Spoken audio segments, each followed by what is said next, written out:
Hi everyone, welcome to Sham institute. Daily current అఫైర్స్లో భాగంగా ఈరోజు ఉన్నటువంటి ఇంపార్టెంట్ కరెంట్ అఫైర్స్ ఏమన్నా ఒకసారి చూద్దాము. రైట్, సో ఫస్ట్ వన్ చూసినట్లయితే రాష్ట్రంలో ఓటర్లు 4,08,07,256 మంది అని చెప్పేసి మనకి ఎలక్షన్ కమిషన్ ఆఫ్ ఇండియా వాళ్ళు మనకి వివరాలను వెల్లడించడం జరిగిందండి. సో మనకి ఏదైతే మనకి నెక్స్ట్ ఎలక్షన్స్ జరగబోతూ ఉన్నాయో మన రాష్ట్రంలో ఉన్నటువంటి మొత్తం ఓటర్ల సంఖ్య ఇది అని చెప్పి చెప్తా ఉన్నారు. అదేవిధంగా మనకి ఎక్కువగా అంటే పురుషులతో కంపేర్ చేసినట్లయితే మహిళలు ఎక్కువగా ఓటర్లు ఉన్నారు మన ఆంధ్రప్రదేశ్లో అని చెప్పి చెప్తా ఉన్నారండి. మనకి ఏదైతే తుది జాబితా ప్రకారం రాష్ట్రంలో పురుషుల కన్నా మహిళా ఓటర్లు 6,55,130 మంది అధికంగా ఉన్నారు అని చెప్పేసి రాష్ట్ర ప్రధాన ఎన్నికల కమిషనర్ ముఖేష్ కుమార్ గారు చెప్పడం జరిగిందండి. సో మనకి ముఖేష్ కుమార్ మీనా అని చెప్పేసి అంటాం పూర్తిగా.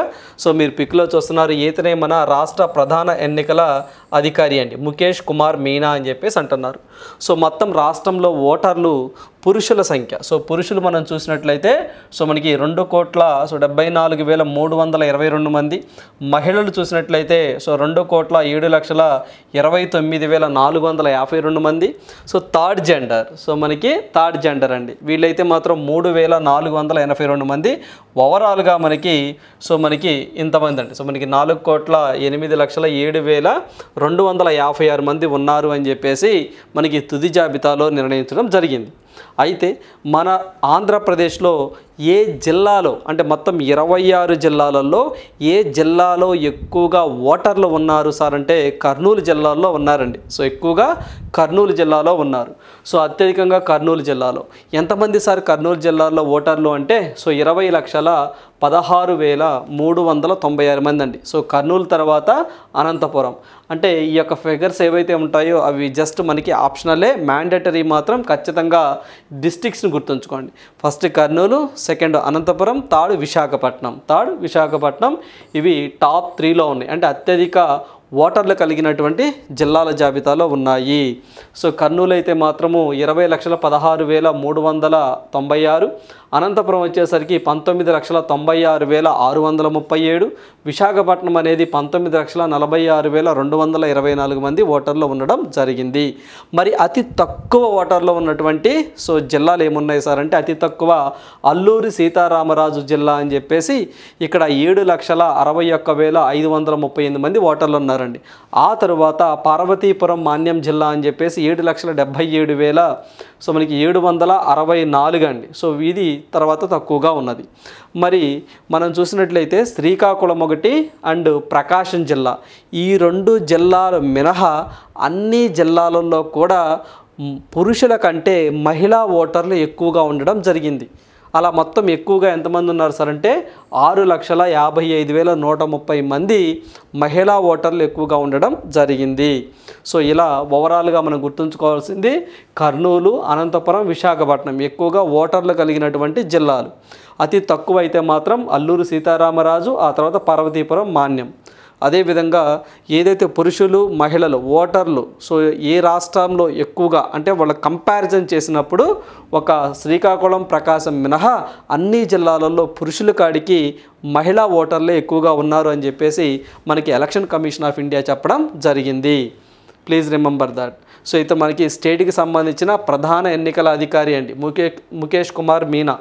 అలా కాకుండా సెంట్రల్లో అయితే అంటే కేంద్ర ఎన్నికల సంఘానికి సంబంధించిన చీఫ్ ఎలక్షన్ కమిషనర్ అయితే రాజీవ్ కుమార్ అనే వ్యక్తి ఉండడం జరిగింది. అతను 25వ చీఫ్ ఎలక్షన్ కమిషనర్గా ఉండడం జరిగింది. రైట్, సో నెక్స్ట్ వన్ చూద్దాం. సో నెక్స్ట్ వన్ చూసినట్లయితే శేషాచలంలో అరుదైన ఒక తూనీగను ఫైండ్ అవుట్ చేయడం జరిగిందండి. సో ఇక్కడ మనం చూస్తే శేషాచలం కొండల్లో డ్రాగన్ ఫ్లైస్ అనే ఒక జాతికి చెందినటువంటి అరుదైన తూనీగ, ఇదిగో మీరు పిక్లో చూస్తున్నారండి, ఇదే తూనీగ. ఇది మనకి ఫ్లైస్ జాతికి చెందిందనమాట. దీన్ని రామ్ సలే అని చెప్పేసి కూడా అంటాం. సో దీనిని గుర్తించడం జరిగిందండి. ఈ సాధారణంగా తూనీగలు అంటే 2 అంగుళాలు ఉంటాయండి, కానీ ఇది మాత్రం 1.5 అంగుళాలు మాత్రమే ఉందని. సో ఇది ఎక్కువగా చిత్తడి ప్రాంతాలలో ఎక్కువగా నివసిస్తుందని, దోమలను ప్రధానంగా దీని ఆహారంగా తీసుకుంటుందని చెప్తా ఉన్నారు.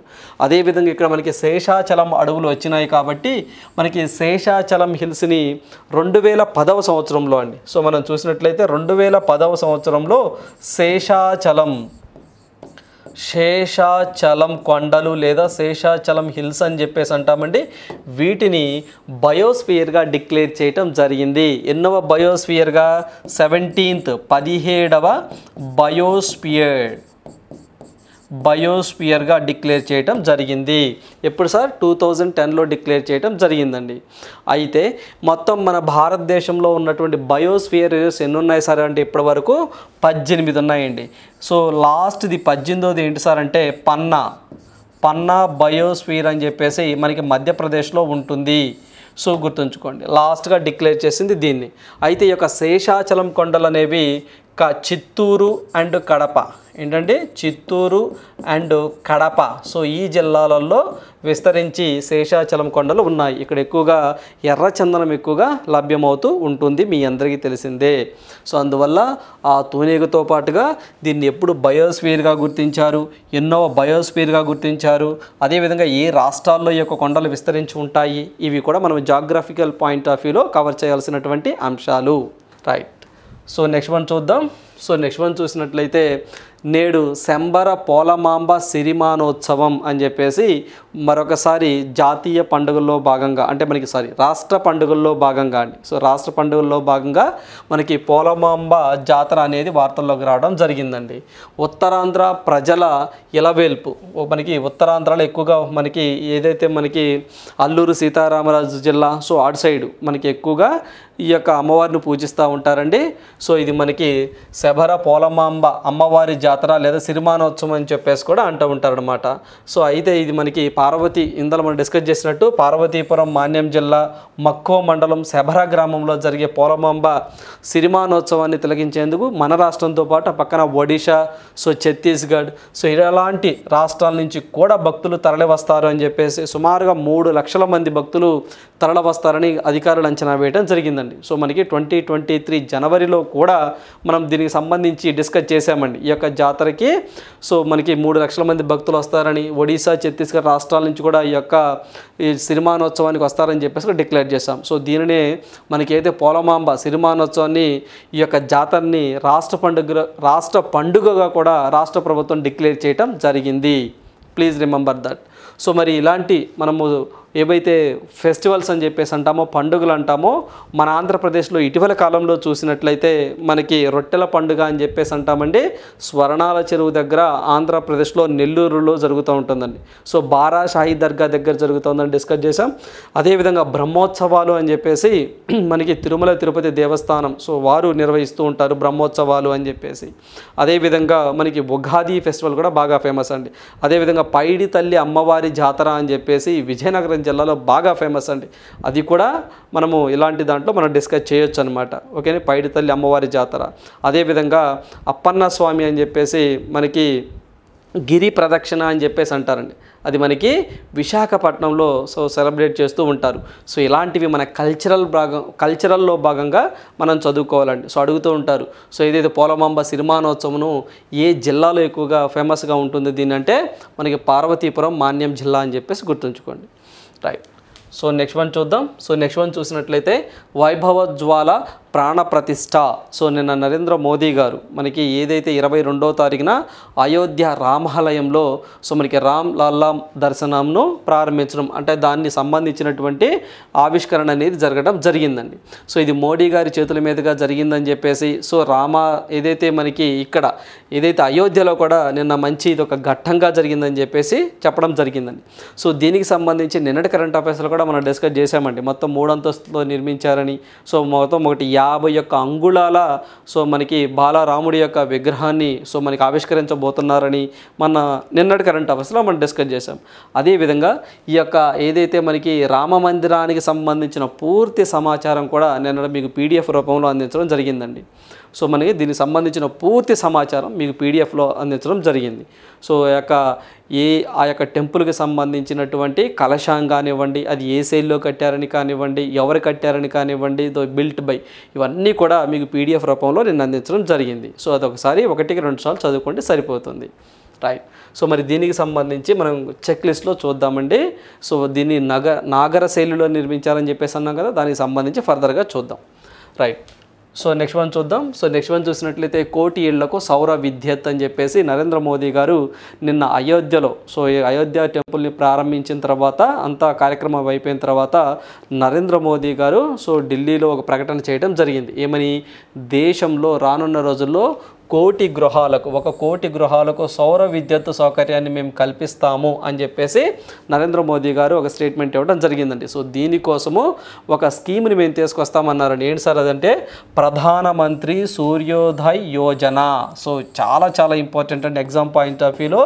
సో ఏదైతే మనకు 1 గృహాలకండి అంటే 1 ఇళ్ల పైకప్పులపై సౌర ఫలకాలు అంటే సోలార్ మాడ్యూల్ని సో పెట్టేటువంటి ఒక పథకం అండి ఇది. 1 ఇళ్లకు ఎవరైతే బిలో పావర్టీ లైన్ ఉంటారో, పేదవారు ఉంటారో వారికి ఈ యొక్క పథకం అనేది ఉపయోగపడుతుంది అని చెప్పేసి నరేంద్ర మోదీ గారు చెప్పడం జరిగింది. ఏంటి సార్ అంటే అది ప్రధానమంత్రి సూర్యోదయ్ యోజన. ప్రధానమంత్రి Suryoday Yojana, please remember that. అయితే మనం గతంలో కూడా డిస్కస్ చేసామండి, మన భారతదేశంలో మొట్టమొదటి 24x7 సోలార్ పవర్డ్, సో మనకి సోలార్ పవర్డ్ అని చెప్పేసి సోలార్ పవర్డ్ విలేజ్ అని చెప్పేసి అన్నామండి. సో విలేజ్, సో మనకి విలేజ్ అంటే మనము ఏమంటే మొథేరా అని చెప్పేసి అనుకున్నామండి. సో మనకి మొథేరా ఎక్కడ ఉంటుంది సార్ అంటే అది మనకి గుజరాత్లో ఉంటుందండి. అంటే ఆ యొక్క ఏదైతే గ్రామం ఉంటుందో అక్కడ మనకి సోలార్ మాడ్యూల్తోనే మొత్తం అక్కడ పవర్ అంతా యూజ్ చేసుకుంటారు ఆ గ్రామ ప్రజలు. సో ఆ తర్వాత ఒకవేళ ఎక్సెస్ ఉంటే దాన్ని కూడా గవర్నమెంట్ ఆఫ్ ఇండియాకి అమ్ముకోవచ్చు. సో ఇలా మొట్టమొదటి భారతదేశంలో 24x7 సోలార్ పవర్డ్ విలేజ్గా వార్తలోకి వచ్చింది Modhera village. It is located in Gujarat. Second village ఏంటి సార్ అంటే సగసాహి విలేజ్ అని చెప్పేసి సగసాహి విలేజ్ అని చెప్పేసి మనకి ఒడిశాలో ఉంటుందండి. సో మనకి సగసాహి విలేజ్ అని చెప్పేసి ఒడిశాలో ఉంటుంది. This is the second 24x7 solar powered village అని చెప్పేసి వార్తల్లోకి వచ్చింది. ఆ తర్వాత వెరీ రీసెంట్గా మనకి solar powered 24x7 solar powered city అని చెప్పేసి సిటీ అండి. సో మనకి సిటీ అని చెప్పేసి వార్తల్లోకి వచ్చింది. ఏంటి సార్ అంటే మనము సాంచి అని చెప్పేసి అంటామండి. సో మనకి సాంచి అని చెప్పేసి అంటాము. సో ఇదండి సాంచి అని చెప్పేసి మనకి మధ్యప్రదేశ్లో ఉంటుందండి. మనకి సాంచి స్తూప అని చెప్పేసి ఎక్కువగా మనం హిస్టరీలో కూడా చదువుకుంటాం, అశోక్ బిల్ట్ బై అశోక అని చెప్పేసి. సో ఆ సాంచి ఆ సిటీ అనేది మొట్టమొదటి 24x7 సోలార్ పవర్డ్ సిటీగా గుర్తింపు పొందింది. సో ఈ పాయింట్ కూడా గుర్తుంచుకోండి. ఎందుకు సార్ అంటే ఇలాంటి ఇనిషియేటివ్స్ మొత్తము మనము 2070 కల్లా అంటే 2070 కల్లా 0 కార్బన్ ఎమిషన్ సాధించాలని లక్ష్యంగా పెట్టుకున్నాం కదా, అందులో భాగంగానే. సో 2030 కల్లా 2030 కల్లా 500 గిగావాట్ రెన్యూబుల్ సోర్సెస్ని సో తయారు చేయాలి. రెన్యూబుల్ సోర్సెస్ అంటే లైక్ మనకి సౌర విద్యుత్తు, అదేవిధంగా హైడ్రో కానివ్వండి, సో మనకి అదేవిధంగా మనకి బయోమాస్ నుంచి కానివ్వండి, సో మనకి విండ్ గాలి నుంచి కానివ్వండి, వీటన్నిటి నుంచి పునరుత్పాదకత ఇంధన వనరులు అని చెప్పేసి అంటారండి. వీటి నుంచి పవర్ ప్రొడ్యూస్ చేయాలి. సో ఇక పెట్రోల్, డీజిల్, కోల్తు ఇలాంటి వాటిని తగ్గించి, సో దాంట్లో భాగంగానే ప్రధానమంత్రి సూర్యోదయ యోజన రాబోతుంది. దీనికి సంబంధించిన ఫర్దర్ డీటెయిల్స్ ఇంకా రాలేదండి, జస్ట్ ప్రకటించారు. ఒకవేళ నోటిఫికేషన్ ఇచ్చిన తర్వాత గవర్నమెంట్ ఆఫ్ ఇండియా దానికి సంబంధించిన విధి విధానాలు, రూల్స్ అండ్ రెగ్యులేషన్స్ ఇవన్నీ కూడా మనం ఎగ్జామ్ పాయింట్ ఆఫ్ వ్యూలో చదువుకోవాలి. ఏవైనా సరే కేంద్ర ప్రభుత్వం ఇటీవల కాలంలో లాంచ్ చేసినటువంటి స్కీమ్స్ గురించి ఎక్కువ ఫోకస్ చేసి చదువుకోండి. ఎందుకంటే 2023లో ఎక్కువగా ఫోకస్ చేసినవి. నెక్స్ట్ బడ్జెట్ తీసుకొస్తున్నారండి, ఆ బడ్జెట్లో కొత్తగా ఏమన్నా స్కీమ్స్ ఇనిషియేటివ్స్ తీసుకొస్తే వాటిని ఎక్కువగా ఫోకస్ చేయండి. రైట్. సో నెక్స్ట్ వన్ చూద్దాం. మణిపూర్లో ఆర్టికల్ 355 అండి. సో మనకి మణిపూర్లో ఆర్టికల్ 355 అనేది ఇంప్లిమెంట్ జరుగుతుంది అని చెప్పేసి మనకి మణిపూర్ సీఎం ఎవరైతే ఉన్నారో మీరు పిక్లో చూస్తున్నారు, బిరేన్ సింగ్ గారు ఒక ఉంది అని చెప్పేసి బిరేన్ సింగ్ గారు చెప్పడం జరిగిందండి. అంటే ఇది ఏంటి సార్ అసలు ఆర్టికల్ 355 అంటే మనకి ఇది రాష్ట్రపతి పాలనకు ముందు కేంద్రం రాష్ట్రంలో అధికారాన్ని తన చేతిలోనికి తీసుకునే ఒక చర్య. అంటే అక్కడ రాష్ట్ర ప్రభుత్వానికి అధికారం ఉంటుంది, అంటే పూర్తిగా అంటే అక్కడ రాష్ట్ర ప్రభుత్వాన్ని తొలగించకుండా సో వీరు ముందస్తు చర్యలో భాగంగా మనకి రాష్ట్రపతి పాలనకు ముందు కేంద్రం రాష్ట్రంలో అధికారం తీసుకుంటుంది. అంటే అక్కడ లా అండ్ ఆర్డర్ మెయింటెనెన్స్ మొత్తం కూడా కేంద్ర ప్రభుత్వమే తీసుకుంటుంది, కానీ పూర్తిగా రాష్ట్ర ప్రభుత్వాన్ని అయితే పక్కన పెట్టదు. ఓకేనండి, వెరీ వెరీ ఇంపార్టెంట్, గుర్తుంచుకోండి. మనకి రేపు ఎగ్జామ్లో సో మనకి ఆర్టికల్ 355 ఇటీవల కాలంలో ఏ రాష్ట్రంలో ఇంప్లిమెంట్ చేశారు అని చెప్పేసి అడగడానికి పాసిబిలిటీ ఉంది. సో మణిపూర్ అని చెప్పేసి గుర్తుంచుకోండి. సో మణిపూర్ అంటే మీ అందరికీ తెలిసిందేనండి. సో అక్కడ మనకి ట్రైబల్స్కి మధ్య సో కొంత ఇబ్బందికరమైన వాతావరణం ఉందన్నమాట, అల్లర్లు జరుగుతూ ఉన్నాయి. సో మైతేయి నాగాకూకి, సో నాగాకూకి మైతేయి వర్గానికి సో కొంత ఇబ్బందికరమైన వాతావరణం ఉంది. అక్కడ చాలామంది ఇప్పుడు దగ్గరగా 150 మంది దాకా ఈ అల్లర్లు చనిపోవడం జరిగిందండి. ఇప్పటికీ హింసాత్మక చర్యలు ఘటనలు జరుగుతూ ఉన్నాయి. సో వాటిని అదుపు చేయటం కోసము కేంద్ర ప్రభుత్వం రంగంలోనికి దిగింది. అందువల్ల ఆర్టికల్ 355 న్యూస్లోకి రావడం జరిగింది. రైట్. సో నెక్స్ట్ వన్ చూద్దాం. సో నెక్స్ట్ వన్ చూసినట్లయితే Daljit Singh Chaudhary new director general of SSB, Sashastra Seema Bal అని చెప్పేసి దానికి హెడ్గా ఒక డైరెక్టర్ జనరల్ రావడం జరిగిందండి. అతని పేరే మనకి దల్జిత్ సింగ్ చౌదరి అని చెప్పేసి అంటామండి. ఇతను రావడం జరిగిందండి. ఇతను 1990 సంవత్సరానికి సంబంధించి అంటే 1990 సంవత్సరానికి సంబంధించిన ఒక ఐపీఎస్ అధికారి అండి. ఉత్తరప్రదేశ్ క్యాడర్కి సంబంధించినటువంటి వ్యక్తి. ఇతను ఎస్ఎస్బికి డైరెక్టర్ జనరల్గా రావడం జరిగింది. గతంలో ఎస్ఎస్బికి సో మనకి రష్మి శుక్లా అని చెప్పేసి ఒక ఆమె ఉండేదండి. సో దానికి ఫస్ట్ ఉమెన్ అండి, ఆమె రష్మిక శుక్లా ఉమెన్గా పనిచేశారు. సో ఆమె యొక్క టెన్యూర్ అయిపోయిన తర్వాత టెంపరరీగా ఒక వ్యక్తిని పెట్టారండి. ఆయన పేరే మనకి సో ఎవరు సార్ అంటే అనీష్ దయాల్ సింగ్ అని చెప్పేసి అంటాం. అతని దగ్గర నుంచి ఇతను బాధ్యతలు స్వీకరించడం జరిగింది. ప్లీజ్ రిమెంబర్ దట్, కొంచెం క్లారిటీగా అర్థం చేసుకోండి. గతంలో మనకి ఎస్ఎస్బికి అంటే సహస్ర సీమా బాల్కి మనకి రష్మి శుక్లా అని చెప్పేసి ఒక ఫిమేల్ ఉండేవారండి. డైరెక్టర్ జనరల్గా ఒక మహిళా అధికారి ఉండేవారు. ఆమె ఆ పదవిని సో వీడిపోయిన తర్వాత టెంపరరీగా సో మనకి అనీష్ దయాల్ సింగ్ అనే వ్యక్తి ఉండేవారు. అతని ప్లేస్లో ఇప్పుడు పర్మనెంట్గా మనకి దల్జిత్ సింగ్ చౌదరిని తీసుకురావడం జరిగింది. Please remember that. సో ఎక్కువగా అనీష్ దయాల్ కాడికి మనకి రష్మి శుక్లా పేరే మనం బాగా గుర్తుంచుకోవాలి. ఓకేనండి, రైట్. అదేవిధంగా అసలు ఎస్ఎస్బి సో సంబంధించినటువంటి సో కొన్ని స్టాటిక్ పార్ట్లు చూద్దామండి. మనం ఎక్కువగా ఎస్ఎస్సి జీడీ వారిని ఎక్కువగా అడగడానికి పాసిబిలిటీ ఉంటాయి ఇలాంటివి. అంటే ఎస్ఎస్బి సో మనకి ఈ ఎస్ఎస్బి అంటే శాస్త్ర సీమా బాల్ అంటాం. గతంలో దీనికి 2 పేర్లు ఉండేవండి. అదేవిధంగా సో దీన్ని ఎప్పుడు ఏర్పాటు చేశారు ఇలాంటి విషయాలు కూడా చూద్దాం. మనకి స్పెషల్ సర్వే బాడీ అని చెప్పేసి 1963లో దీన్ని ఏర్పాటు చేయడం జరిగింది. ఏర్పాటు చేసినప్పుడు దాని పేరేంటి సార్ అంటే ఎస్ఎస్బి, కాకపోతే ఫుల్ ఫామ్ ఏంటి సార్ అంటే సో స్పెషల్ సర్వీస్ బాడీ అనే పేరుతో ఏర్పాటు చేశారు. ఆ తర్వాత దానికి పేరు మార్చారు. ఏమని పేరు మార్చారు? స్పెషల్ సర్వీసు బ్యూరో అని చెప్పేసి పేరు మార్చారు. ఎప్పుడు పేరు మార్చారు? 1966లో పేరుని చేంజ్ చేయడం జరిగింది. ఆ తర్వాత మనకి ఎస్ఎస్బిగా అంటే సశస్త్ర సీమా బల్గా 2003లో దీనికి పేరు మార్చడం జరిగింది. సో ఇది మినిస్ట్రీ ఆఫ్ హోమ్ అఫైర్స్ కింద వాళ్ళ యొక్క మినిస్ట్రీ ఆఫ్ హోమ్ అఫైర్స్ కింద ఇది పనిచేస్తూ ఉంటుందన్నమాట. Under purview of ministry of home affairs. ఇది మనకి India, Nepal, India, Bhutan so ఆ ప్రాంతంలో ఇది మనకి సరిహద్దుగా ఇది మనకి కాపలాగా ఉంటుందన్నమాట. ఇది ఒక పారామిలిటరీ అనమాట. సో వీరు అక్కడ ఎక్కువగా పనిచేస్తూ ఉంటారు. ఎక్కడ? ఇండో నేపాల్, ఇండో భూటాన్ ఆ యొక్క బోర్డర్లో. ఓకేనండి. సో ఇది ఒకటి గుర్తుంచుకున్నాం. అదేవిధంగా ఇటు మనకి ఎస్ఎస్బి వచ్చింది కాబట్టి మరికొన్ని సో మనకి పారామిలిటరీకి సంబంధించి కొన్ని చూద్దామండి. సో మనకి బిఎస్ఎఫ్ అంటే బోర్డర్ సెక్యూరిటీ ఫోర్స్ అంటాం. దీనికి డైరెక్టర్ జనరల్గా రీసెంట్గా నితిన్ అగర్వాల్ గారు రావడం జరిగింది. తర్వాత CRPF central reserve police force అని చెప్పేసి అంటాం. అనీష్ దయాల్ అనే వ్యక్తి హెడ్గా ఉండడం జరిగింది. అదేవిధంగా ఐటీబీపీ అంటే ఇండో టిబెటన్ బోర్డర్ ఫోర్స్ అని చెప్పేసి అంటాం. సో దీనికి సంబంధించి రాహుల్ రస్ గోత్రా అని చెప్పేసి అతను రావడం జరిగింది. తర్వాత సిఐఎస్ఎఫ్ అంటే సెంట్రల్ ఇండస్ట్రియల్ సెక్యూరిటీ ఫోర్స్, మొట్టమొదటి ఒక మహిళ అండి, నైనా సింగ్ అని చెప్పేసి సో రీసెంట్గా కూడా రావడం జరిగింది. ఇటీవల కాలంలో పార్లమెంట్ యొక్క సో సెక్యూరిటీ బాధ్యతల మొత్తాన్ని సిఐఎస్ఎఫ్కి ఇవ్వడం జరిగింది. నెక్స్ట్ అస్సాం రైఫిల్స్ అని చెప్పేసి ప్రమోద్ చంద్ర నాయర్ అంటే పీసీ ప్రమోద్ చంద్ర నాయర్ అని చెప్పేసి ఇతను ఉండడం జరిగింది. So please remember that.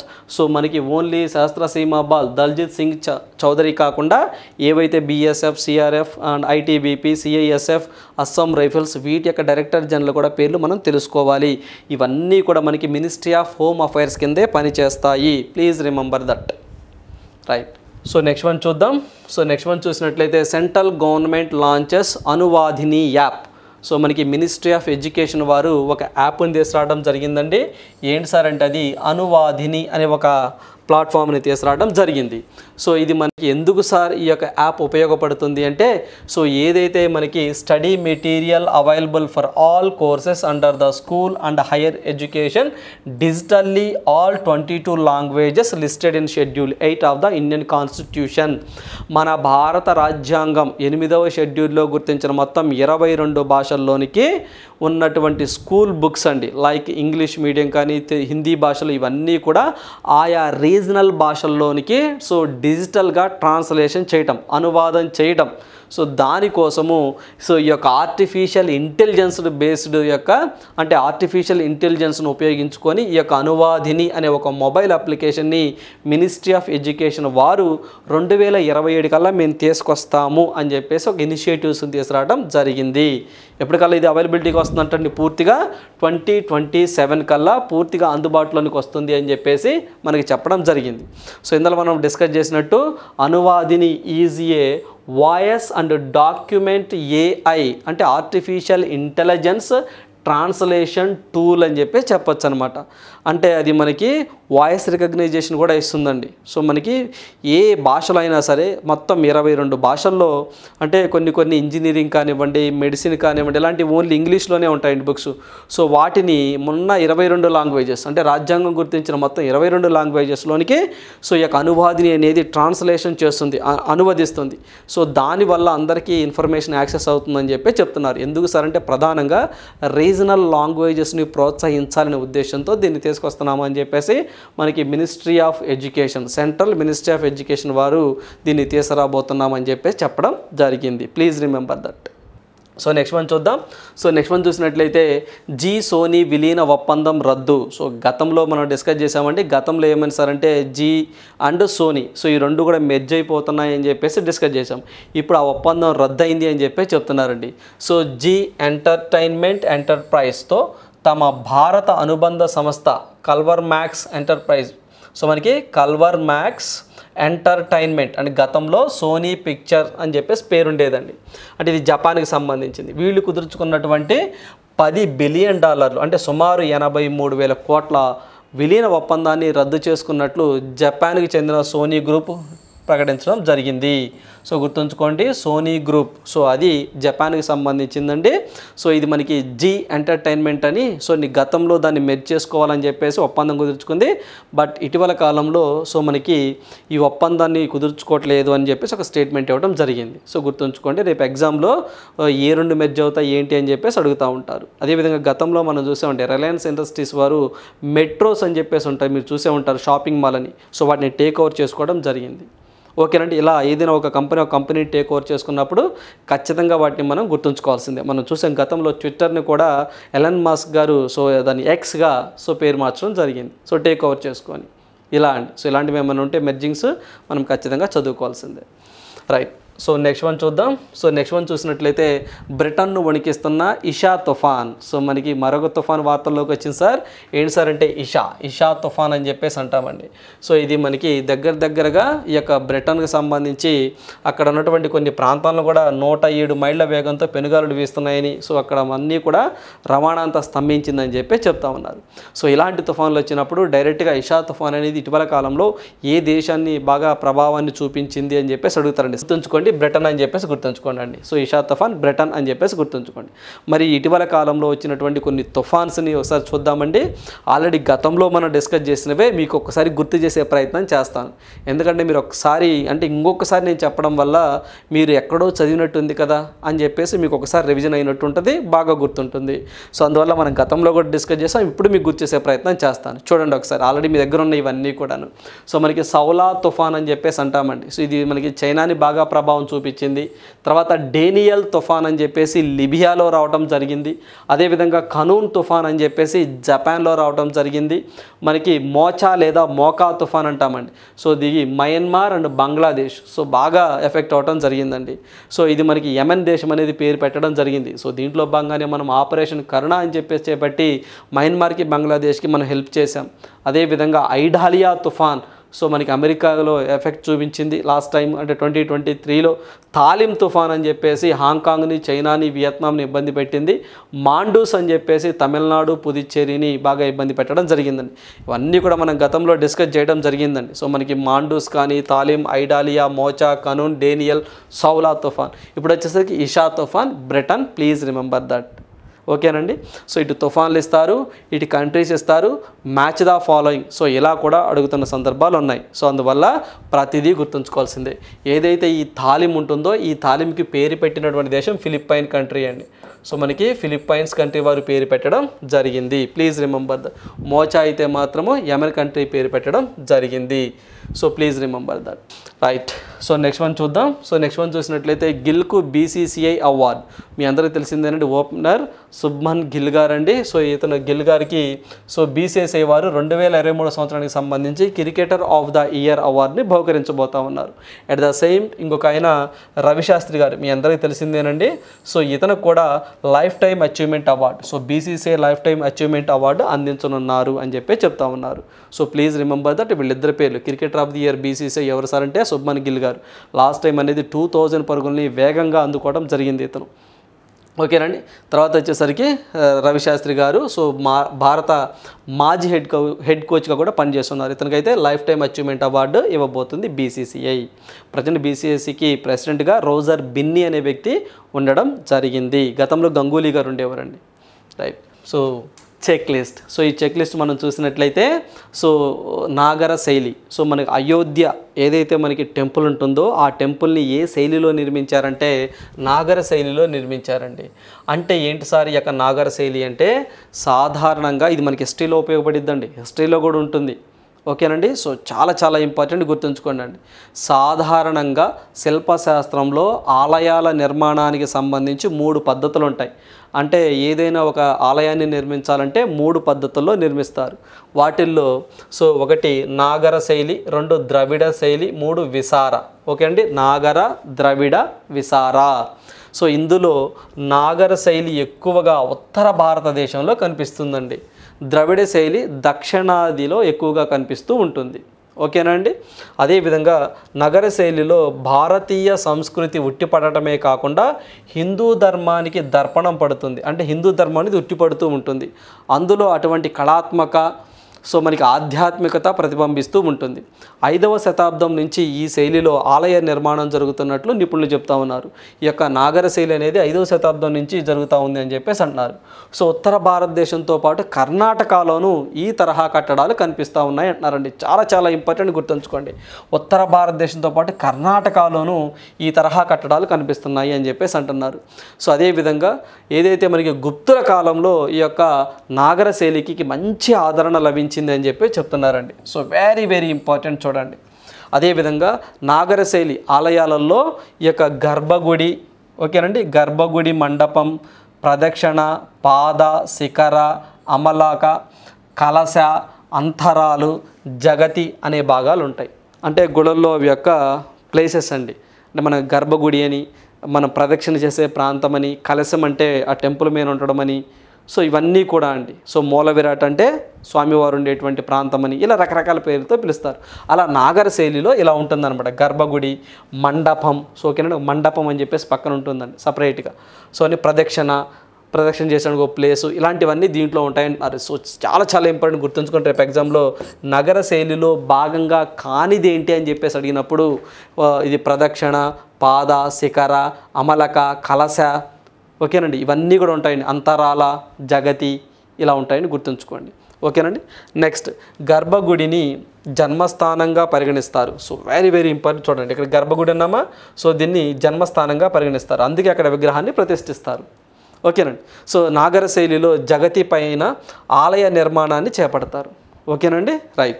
So గర్భగుడికి ఎదురుగా మండపాన్ని నిర్మిస్తారు. చూడండి అక్కడే ఉంది. సో ఇక్కడ మనకి గర్భగుడి, సో స్వామివారు ప్రధానంగా ఉంటారు, జన్మస్థానము, అందుకే అక్కడ విగ్రహాన్ని వేస్తారు.